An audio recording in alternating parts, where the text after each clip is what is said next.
welcome to Rumbo Minero. Hello, Cesar. How are you doing today? Okay, how's it going?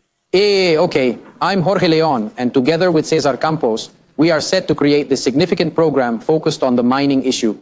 Rumbo Minero's performance today will feature Dr. Alejandro Narváez, President of Petroperú, as our guest, discussing various topics related to the industry. As Minister Salardi is about to leave, what's going to happen? Are they going to ask for another ransom? Peruvians aren't too happy about it. We'll ask him a bit about Petroperú's current situation.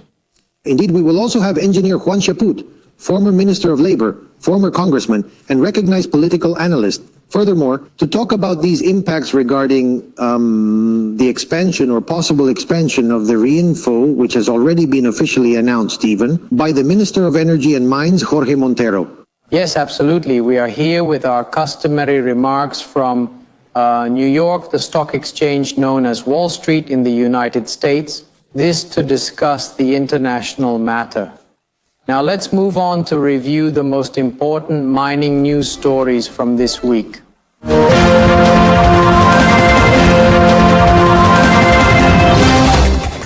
Below are the key mining news of this week that we would like to update you on. The original purpose of creating a tool for small miners' formalization has evolved into a successful commercial product. The comprehensive mining formalization registry Reinfo is now sold online as if it were a circulation permit. They are offered for up to 2,000 sols on social networks.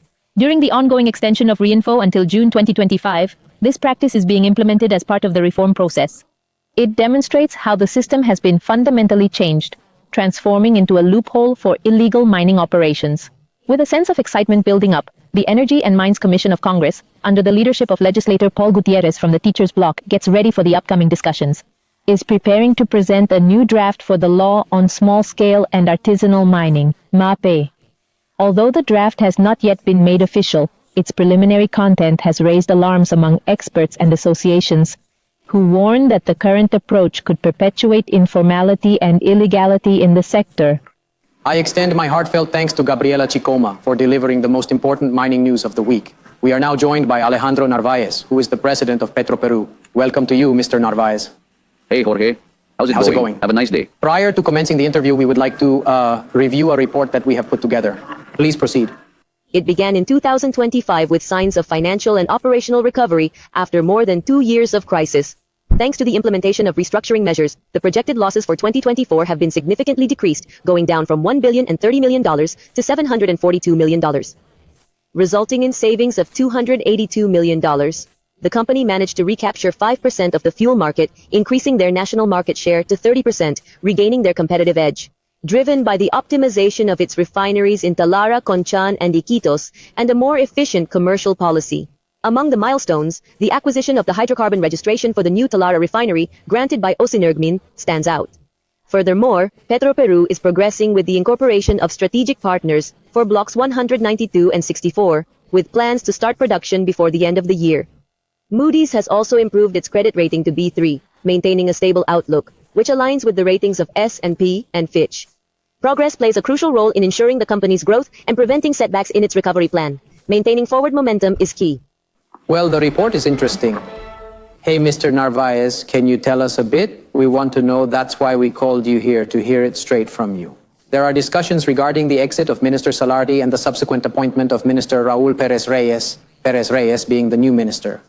Well, it was due to a situation where, let's say, Mr. Salardi was not in favor of giving a financial rescue to Petroperú, and Indeed, Raúl Pérez Reyes is in agreement with that.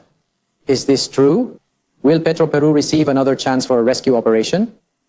Well, the first question. I simply can't tell you anything because I don't know anything about this. I am completely unaware. And the second, we haven't requested any bailout.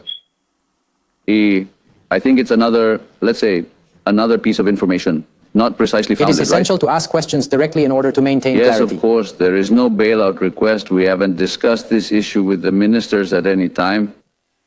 And. That's what we're doing. Perfect. There's something that is rarely talked about, Dr. Narváez, concerning the significant debt that the state holds with Petroperú. And indeed, when one thoroughly examines earlier reports, one comes to understand much is discussed regarding the rescue, as Jorge has questioned, whether it will be possible to And it has almost become a myth propagated by the media, but what is the actual amount of the state's debt to Petroperu? As he utilizes Petroperu services, he is considered a customer as well. Yes, the government needs to Petroperu significant amounts for various concepts, right? One that is very close, the compensation fund. Well, the exact amount is 146 million sols, to be precise. 146 million souls. It is money that is waiting for the Ministry of Economy and Finance to transfer to Petroperu, and that is pending for a good while. Approximately around $35 million, they believe. Exactly. Exactly. So that's not everything, you see. What methods do you use to effectively carry out the collection and payment for all of this? It's a significant debt that I believe is weighing on us regarding its effects on the company's finances, right? Regrettably, none of the past presidents have ever. He has shown concern for ensuring that this process flows smoothly and that the state transfers what it is supposed to in a timely manner, don't you think? This affects the company's cash flow. Now we are putting a little consideration into the debate at the ministers' table so that they can make that fund effective and transfer it to Petroperu. But that's not all, my dear Cesar. $1 million tax credit exists due to this law, which I find to be somewhat strange, don't you agree? It's the Amazon law that we bought. Supplies, raw materials, products with the 18% VAT. We are unable to transfer this additional 18% cost to our customers situated in the jungle. And this adds up to many billions of souls up to this point. And it's quite an unusual law, isn't it? Unfortunately, this primarily affects Petroperu because Petroperu is the one that serves the entire jungle area. We are a monopoly in the jungle. In contrast, the private company is not involved there. Therefore, that 18% we bear, I must say again, is not charged to the customer, right? So there is an 18% loss. I believe that these matters have not been thoroughly analyzed, have they? There is much questioning surrounding Petroperu, which is a state-funded company, correct? In any event, I believe that we should engage in a more profound discussion regarding this anomaly that exists in our context, in our system. Now, Mr. Narváez, let's talk about the northern oil pipeline in Peru. We suffered in the past because there is no transport anymore, and we have faced years of suffering, including the vandalism. That later, these same people wanted to fix it, and all the problems we already saw, right? Well, several weeks back, you mentioned some remarks regarding discussions with the mine and to explore if you might be able to handle of what is the Norperuvian oil pipeline. Tell us a little about what the idea is and about this. That's an excellent question because I'm a bit interested in the public opinion being aware. As of now, in this current year, we have experienced a total of 5 attacks. And that requires an impressive expense because it needs to be repaired. Those attacks need to be fixed, and they are indeed targeted attacks. In this case, in the pipeline is viewed as an indispensable national resource. Petroperu includes it in their accounting for unknown reasons, yet it is rightfully considered a valuable asset for the nation of Peru. The maintenance, making that oil pipeline operational, is more or less budgeted annually at $100 million. What we own, essentially we allocate $100 million every year to maintain the operational status of that pipeline. And I believe that, aware of this situation, Emergency Decree 013 includes in its, if I remember correctly, in its clause 6.4, where it states that the Ministry of Energy and Mines should take, let's say, action on the matter. And at this moment, there is a debate because there is some ambiguity in that clause about who finances maintenance of that pipeline. And it mentions the Ministry of Energy and Mines.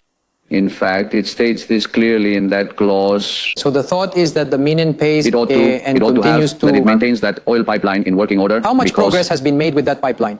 Unfortunately, it remains at a standstill at the moment, resulting in a current financial loss. It doesn't carry anything, but it is still operational. We make sure the pipeline remains functional so that a potential investor can acquire it, or in case there's oil at the beginning. This maintenance is essential for potential business opportunities to flourish. To transport it, if we don't have oil, we will transport by other means. Then, here are several players, not on one side. Petro must promote the existence of oil lots that produce. We have lots that we are bidding on there in the area where there aren't many interested parties precisely because of the lots. Why?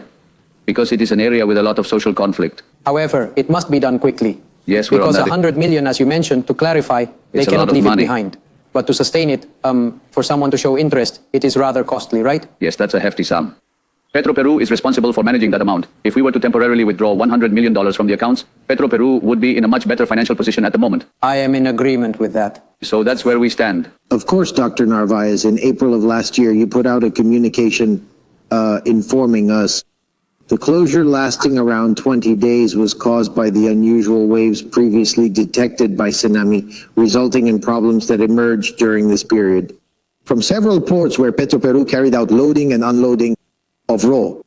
What impact has this situation had on Petroperu's revenues and how do they plan to recover? Only in the month of April has the port of Talara ceased operations for 22 days. For 22 days now, we haven't been able to load or unload products from the Talara refinery, which refines petroleum. Unfortunately, we are unable to unload the imported oil or load the refined products. This situation is significantly affecting the company's economy at a great scale. At one point, the refinery had to come to a halt, which happened unexpectedly. Because there were so many products that it was practically, the production was overblown, the tanks were completely filled, and there was no additional space available. The place to keep the production from Talara is essential, and it greatly influences the company's outcomes. Do you have it quantified, Doctor? Could you give us the figure? I don't have the exact figure. It would be wrong to say precisely. But we are in the process of quantifying because I believe the captaincy should take note of this matter. This is an important economic loss for the company, right? Currently, I would like to talk about Lot 64. It has been declared that the public invitation is now deserted. And right now, you are beginning a potential negotiation with an operating partner to be able to proceed with the project. With Lot 64, how is this negotiation? What is the idea? What type of company would it be? Is it a public-private partnership? What exactly is it?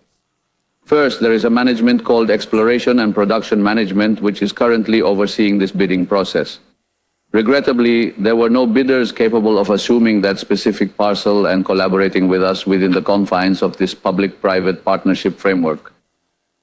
And in the absence of bidders, what the company is doing is opting for direct negotiation. Let's put it this way, the invitation directly offered to anyone interested in working alongside us. I don't have the exact data at this moment, but there are indeed companies interested in negotiating directly what the proposal from that private company would be. Under what conditions would you like to start working with us?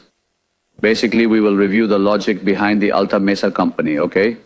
One part is the private company and the other part is Petroperu's responsibility. This will serve as the basic framework for our work with the new company.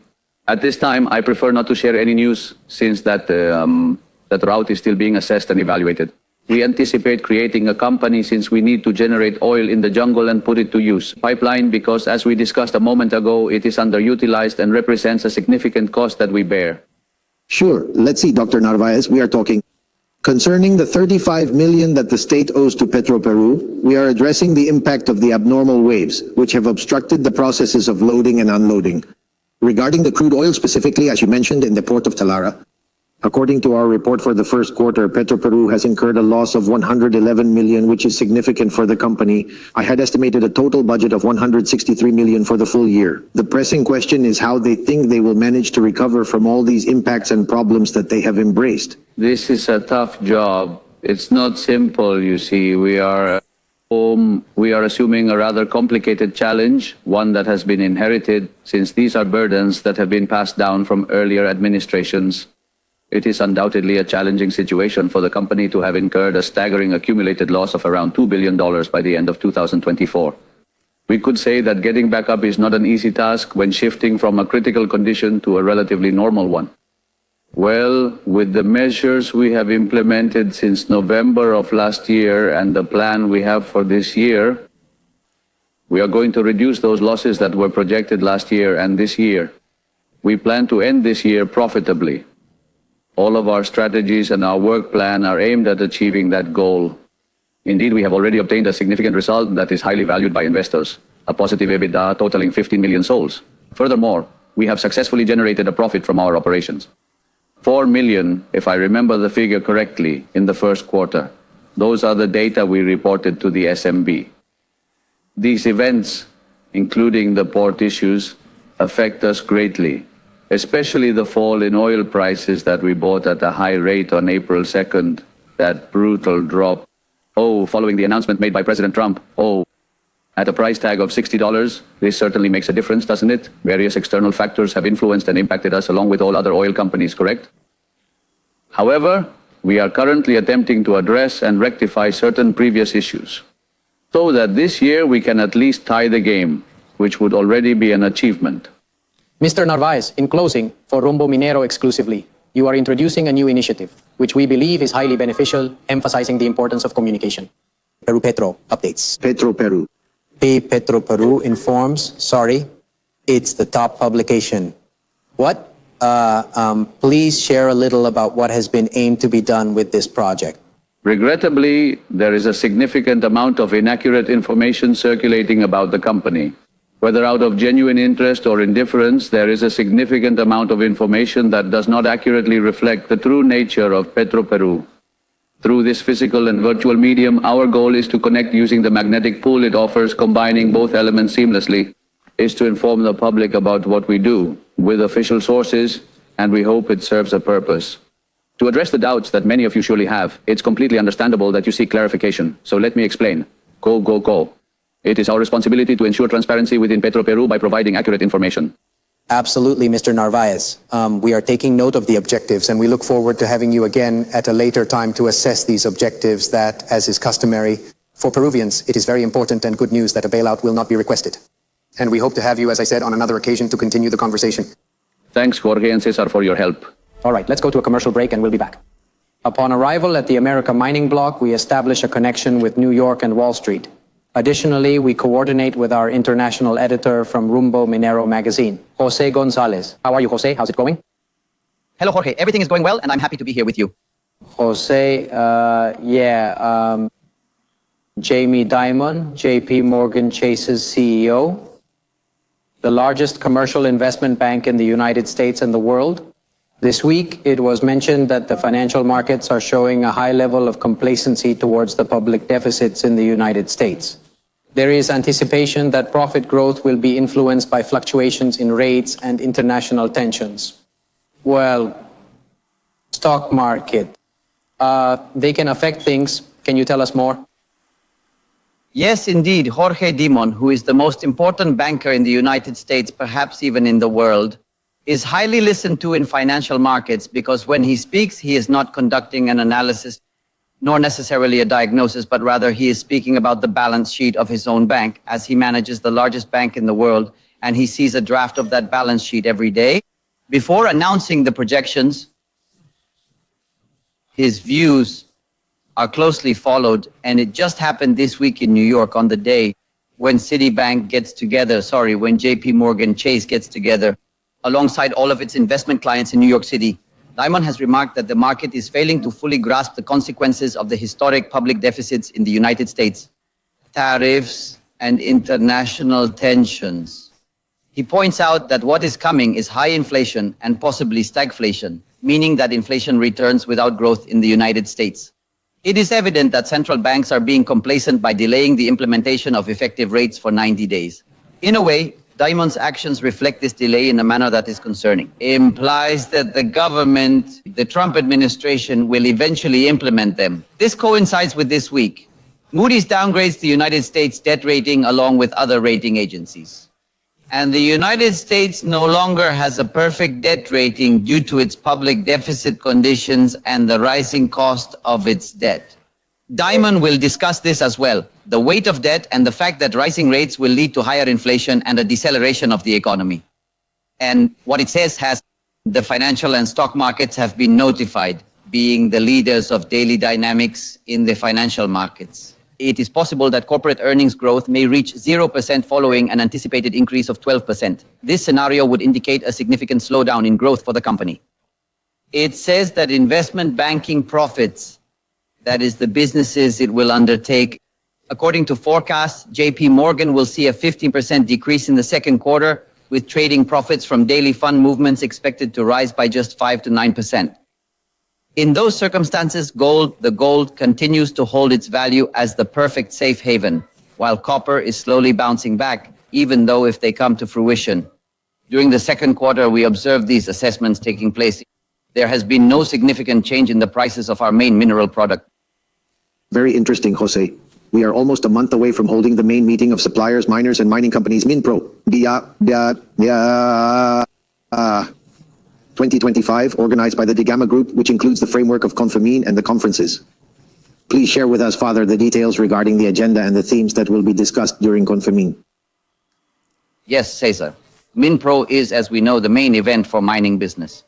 The most significant aspect of Peru is celebrated with Confamin A7 as part of MinPro 2025. The event will be held on June 24th or 25th at the Convention Center situated in San Borja, Lima. We have an international forum that will focus on the economic perspectives surrounding mining at a global level. We have a conference with Jorge Saad from the Catholic University of Chile, the most important internationalist in Chile. I am set to deliver a conference together with Ruben Arratia from Wood Mackenzie, and we will have a panel that includes Diego Macera.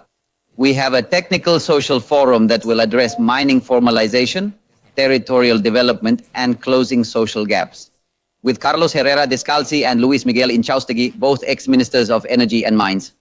Cecilia Yulkarima, President of the National Society of Small-Scale Mining. Paul Gutierrez, Chairman of the Energy and Mines Commission of the Congress of the Republic. The moderation of the event will be done by Ivan Arenas. The following day, there will be a national discussion on how global economic policies affect Peruvian mining, with a presentation from Luis Miguel Castilla, Executive Director of Videnza, ex-Minister of Economy and Mines. Farid Kahat, the most relevant Peruvian internationalist today, is a professor at the Diplomatic Academy of the Catholic University. Carlos Gallardo, and a panel featuring Carlos Gallardo from the IPE, moderated by Augusto Alvarez Rodriguez.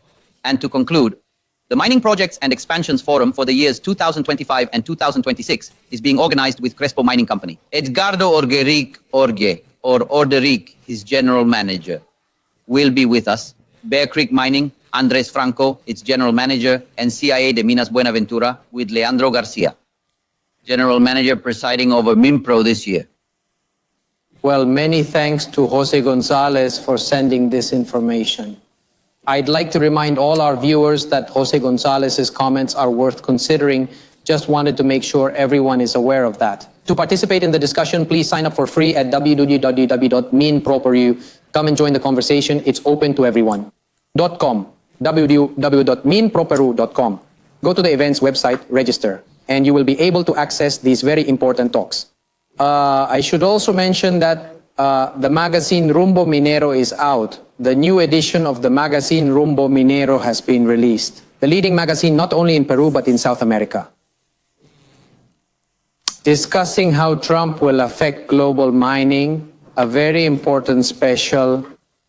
You are entering the site www.rumbominero.com, the most important news website in South America about mining, and you can also download the magazine for free. Well, certainly we would like to express our gratitude to José Gonzáles for his comment of the week, and now we will proceed to an ad break. We are now with engineer Juan Sheput, former Minister of Labor and former congressman. We are going to talk about various mining topics. How are you, Juan? Welcome. Hi, nice to meet you, Jorge. How are you? Before diving into our discussion on mining, could you, as a political expert, provide some insight on these various movements for us? Just a brief overview would be greatly appreciated. The issue of, for example, Salardi has been bad news. What do you think could have occurred in that place? What feelings do you have about what may have transpired there?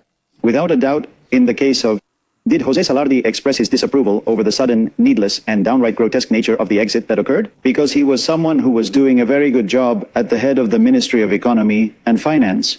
And I believe that the trigger has been the proposal to eliminate 14 programs linked to various ministries, which constituted a large part of these ministries' budgets. It is said, for example, that in the case of education, they were going to lose between 1,500 and 3,000 million souls, projected already to 2026. In the case of the Ministry of Health, 2,500 million souls. Losing the works means there's They are cash unwilling to involved. forfeit the projects because, sadly, one of the issues in Peru is that every ministry controls its own infrastructure. Therefore, there is a breakdown in spending. They don't deliver hospitals well? And there's no economy of scale nor proper planning, since each one does their own work. The health ministry has hospitals, the education ministry has schools, and the infrastructure is scattered. Considering the ongoing issues of corruption and the failure to deliver, such as ghost hospitals, it Of leads course to it is waste. wasted, so to speak, or corruption is compartmentalized. Therefore, it is even more difficult to establish any kind of traceability. That this was the idea of the Ministry of Infrastructure, but done differently, right? You were improving efficiency and fighting corruption. Efficiency because you were going to have a central body that would be key, which is not being done now to plan. And secondly, there was quality control in spending, favorable for fighting corruption, because you could already see the destination of the resources, don't you think? In a way that is structured, premeditated, and systematic, but regrettably, What you mentioned should be noted by the candidates for the presidency as it is important. It really is a crucial issue to have the infrastructure in place. To gather in one location to enhance efficiency rather than having doctors construct hospitals. Wouldn't you agree? doctors building hospitals, teachers building schools, right? The aqueducts are built by the Ministry of Agriculture and things like that. Consequently, spending becomes entirely distorted, primarily promoting corruption. Additionally, a series of local power brokers begin to surface.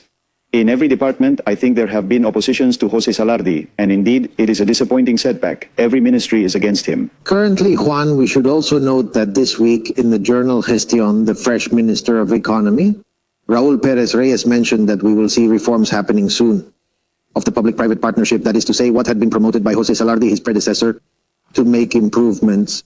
Do you perceive any potential drawbacks in the evaluation of José Salardi's suggestion, especially regarding minors? José Salardi is someone who arrived with a background in pro-investment activities and an outstanding experience characterized by excellence.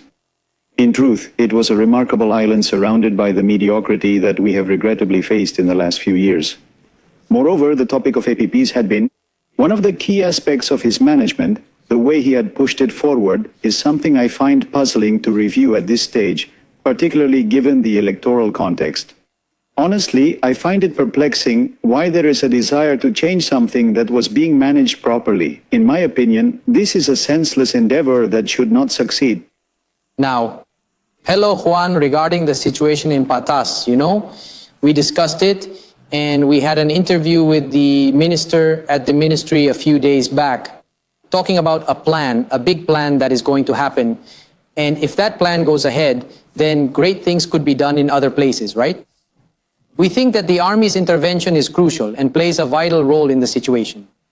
However, from another perspective, we see 160 visits from illegal miners or representatives of illegal miners to Congress. Conversely, there are complaints that need to be confirmed, yet there are accusations suggesting that some members of the police might also be engaged in the business. Therefore, we initiated the exploration of a form of generational strengthening, leading us to the understanding that the government bears the responsibility of thorough supervision. Seems to be part of the problem. Yes, indeed, this is a significant part of the problem, correct? Just a reminder, it's been almost a full year since you initially extended an invitation for me to be here, in August. And we talked about how the Reinfo wasn't going to be released. It was anticipated on this program that it wouldn't be released because I saw there was a delay in submitting the MAPE bill to Congress, and I said that Minister Romulo Mucho had no reason to delay it under the pretext of socialization. He waited for it to be socialized until November, when the legislative session ends. And that was madness. I said it on 2 or 3 occasions. And with that same emphasis, and knowing how this government is permeated, because it is evident that it is infused with illegal money and the influence of illegal sectors, I believe that without a doubt they will extend it until December. It still hasn't appeared. The minister said yesterday that the law empowers him. While granting him power, it must be noted that they are set to depart in 2026, and this arrangement will become unconstitutional, which I don't understand why it isn't called by its name, which is unconstitutional, the hereditary one. It should already be proposed a case of unconstitutionality, since the meaning and message conveyed in the given text is essential and any added information may lead to distortion or misunderstanding. Thus, any deviation from the original text might risk altering its essence. That is the crux of the matter. This is unconstitutional, just as the very action is unconstitutional of wanting to modify a law based on an article from a regulation. Article 118, Section 6 of the Constitution, and 118.8 states clearly, a regulation is unable to change the essence of the law. neither to stretch it, nor to cut it, nor anything of that kind. What stands out to me is the fact that none of the congressmen are discussing that matter, which should indicate that they would call the minister to inquire why he is putting forth a supreme decree of this kind, unconstitutional nature. That must be the only country in the world when a law provision is used to strengthen criminal activities.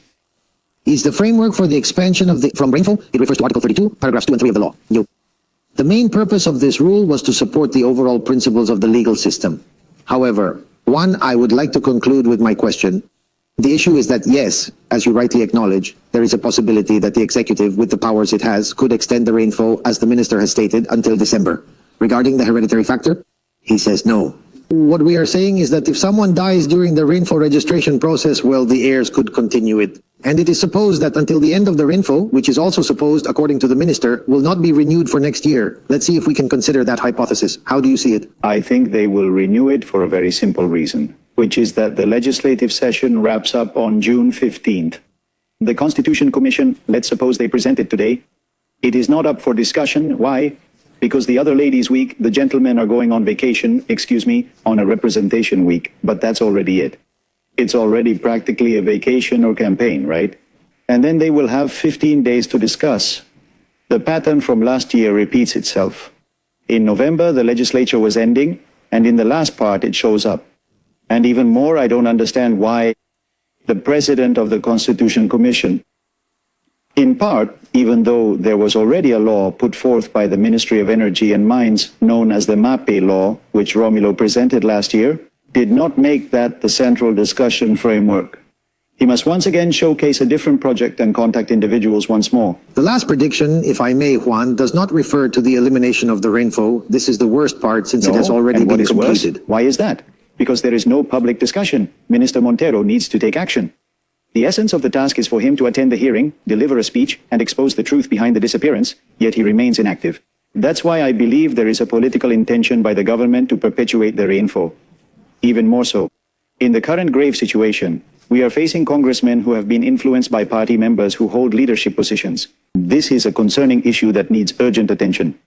Here, there is a process where not only the executive has been infiltrated, but also the legislative. And if we want to speak without euphemisms, Pablo Escobar said, and you can see it in the series, he clearly states, I'm not interested in being president, we want to be in Congress. He was in the Senate. And he was in the Senate, of course. Why? Because from there you weave. Don't you think? The laws, allow for a much more direct form of lobbying, even to the point of making threats and such. Now to that we would add, I apologize, Juan, in addition to that, we would include the latest news report from Cuarto Poder, where a disturbing situation of the Podemos party in Patas was uncovered. A connection, right? You contribute to a campaign, or we are already in a campaign. Thus, as you mentioned, the threads are still being intertwined with politics, but now it's done in a very brazen manner. Sure, there are visits to Podemos and memberships in Renovación Popular. In short, the situation is serious. We don't know how many more people or parties are involved. The APP case with Patas is one example. Also, right, in the case of Cesar Acuña, speaking specifically, and there hasn't been a disassociation from any party. Look, once again speaking with crystal clear certainty, a staggering $10 billion. Wait, if $4 billion from drug trafficking was already creating a distortion in Peruvian politics, just think about it, $10 billion would be unimaginable. We are now talking not only about politicians, we are talking about business people, we are talking about the executive power in general, about the justice system. And this is getting bigger, and there are lawyers' offices because the laws being put forward, like this supreme decree, which undoubtedly has an influence. Translating this into the context of inheritance, law firms have the authority over various sectors, including informal mining industries. And that's not just talk. Discovering something is not the issue. It is about uncovering corruption or organized crime within the production chain. I was part of the Constitutional Accusation Subcommittee and studied it deeply as an engineer. I get to the heart of things, right? Well, organized crime is a considered topic with specific characteristics. Because sometimes they hire buffets that don't even know they are working for illegal money. So, every type of conclusion and such, the whole legal framework that has emerged is certainly a result of their better organization compared to ours, and we are not acknowledging this problem, are we? Agreed, it's serious, and we have to take action. Especially now that there's a change of government coming with these elections, we have to take action. The candidates need to take note of the importance. I think Juan has what it takes. Give us a glimpse of everything it means and how dangerous all of this is. Thank you very much, Juan Sheput. Thanks, Jorge. Let's pause for a commercial and come back.